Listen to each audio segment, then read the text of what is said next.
Hello বন্ধুরা, আমি আজ আমের চাটনি রান্না করব। প্রথমে গরম জল দিয়েছি, এবার জলটা ফুটে উঠেছে, কাঁচা আমগুলো দিয়ে দিয়েছি। একটু ভালো করে নাড়িয়ে নেব। কিছুক্ষণ জাল হওয়ার পরে আমগুলো একটু ভালো করে ঘেটিয়ে দিব যাতে মিশে যায়। এবার আমি রসগোল্লার রস দিয়ে দেব চাটনি রান্না করার জন্য।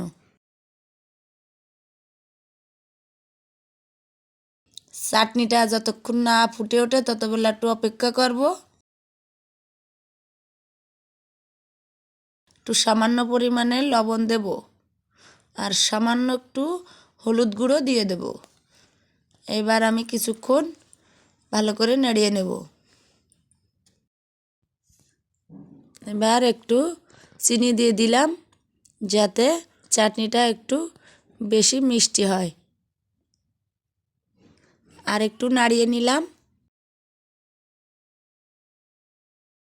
আমি আমটা ভালো করে গলে যাওয়ার জন্য একটু ভালো করে নাড়িয়ে নিলাম। আমটা সিদ্ধ হয়ে গিয়েছে। এবার আমি আমের চাটনিটা একটা পাত্রে ঢেলে নিলাম।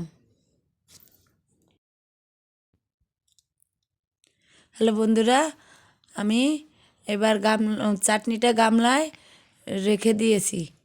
দিয়ে এবার কড়াইতে আপনারা দেখতে পাচ্ছেন কি না আমি জানি না, প্রথমে একটু তেল দিয়ে দিয়েছি, তারপরে কিছুটা সরিষা আমি তাতে ফোড়ন দিয়ে দিলাম।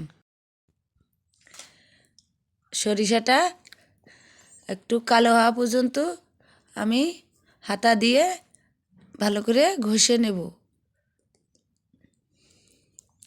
সরিষাটা কালো হয়ে গিয়েছে বন্ধুরা, আমি ভালো করে ঘষে নিলাম। এবার আমি চাটনিটা ঢেলে সোমবাড়া দিয়ে দিলাম। তৈরি হয়ে গেল আমাদের আজকের আমের চাটনি।